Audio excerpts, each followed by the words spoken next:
അയ്യോ എടാ നീ എവിടെയായിരുന്നു? ഇങ്ങനെ എത്ര വിളി വിളിച്ചു ഞാൻ. വീട്ടില് മരം മുറിക്കാൻ ആൾക്കാർ വന്നിരുന്നു. ഇപ്പം വന്നപ്പോഴല്ലേ സീരിയസ് മനസ്സിലായി. എന്താ അവനെ? എന്നിട്ട് അവൻ എവിടെ? നോക്ക് എന്താ സംഭവിച്ചതെന്ന്.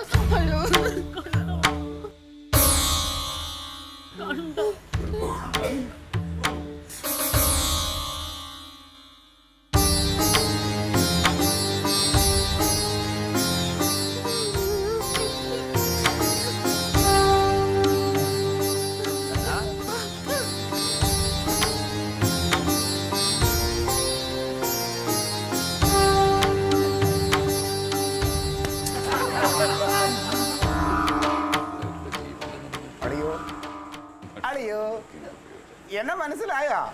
ഇങ്ങോട്ട് നോക്കിയേ, ക്ലീറ്റസ് അളിയൻ, ക്ലീറ്റസ്. ആ ഇത് സംഭവം തലയ്ക്ക് എന്തോ പറ്റിയിട്ടുള്ളൂ. തേങ്ങ വല്ലതും വീണോ? ഒന്നും ഉണ്ടാതിരിക്കണോ കനക? ഇതെന്ത് വേഷാടത്? നീ എന്തൊന്നും മിണ്ടാത്ത്?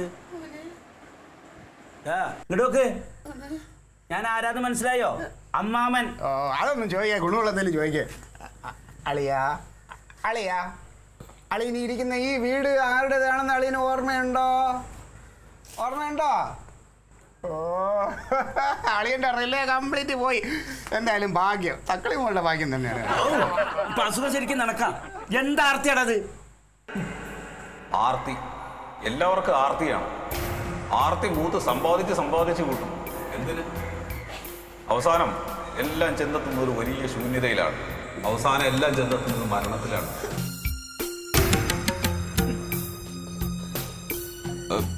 അതെ, ഒരു കാര്യം ചെയ്യും. നിങ്ങൾ പെണ്ണുങ്ങളൊക്കെ അകത്തേക്ക് വെക്കേ, ഞങ്ങൾ കുറച്ചേരം സംസാരിക്കട്ടെ. അതെ, ഞാനും അമ്മാവനും കൂടെ കുറച്ചേരം സംസാരിക്കുമ്പോൾ അളിയനെല്ലാം ഓർമ്മ വരുന്നേ. വിളിച്ചോണ്ട് പോകും. തങ്കോച്ചെല്ലാം കണ്ടേ ഇല്ലേ? ഓ ഞാൻ കൊച്ചിനെ വിളിച്ചോണ്ട് അതിനെ വിഷമിപ്പിക്കല്ലേ.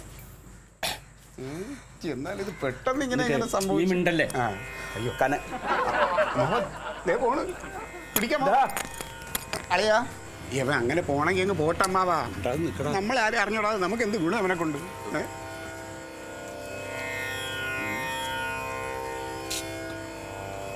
കനക, നിനക്ക് എന്താടാ സംഭവിച്ചേ?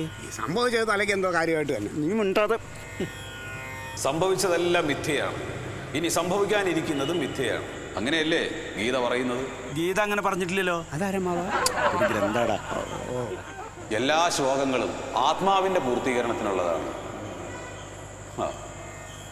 അമ്മാവാ, എനിക്ക് തോന്നുന്നു ഇഷ്ടഭക്ഷണം എന്തോ കിട്ടാതെ ആർത്തി മൂത്ത് ഭ്രാന്തായതായിരിക്കും.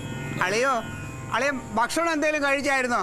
ഭക്ഷണം അനശ്വരമല്ലാത്ത ജീവന്റെ നിലനിൽപ്പിന് ഭക്ഷണം കൊണ്ടൊക്കെ എന്ത് പ്രയോജനം? അപ്പൊ അതുമല്ല. അല്ല, നീ ഇന്ന് ഓഫീസ് പോണില്ലേ? മനസ്സമാധാനം കിട്ടാത്തിടം മൂഢന്മാരുടെ സത്രങ്ങളാണ്. വിവേകികളായിട്ടുള്ള ആളുകൾ ആരും അവിടേക്ക് പ്രവേശിക്കില്ല. എടാ, മുൻകൂട്ടി ലീവിന് അപേക്ഷിക്കാണ്ട് ഇങ്ങനെ മന്ത്രം ജപിച്ച് നടന്നാലേ സസ്പെൻഡ് ചെയ്യും. അരനാഴിക നേരത്തെ ജീവനെ ആരെങ്കിലും സസ്പെൻഡ് ചെയ്താലെന്ത്? സസ്പെൻഡ് ചെയ്തില്ലെങ്കിൽ എന്ത് സഹോദരൻ? സഹോദരനോ? എടാ, ഞാൻ നിന്റെ അമ്മാവനാണ്. അമ്മാവാ, അതെ ഞാൻ പറയാം.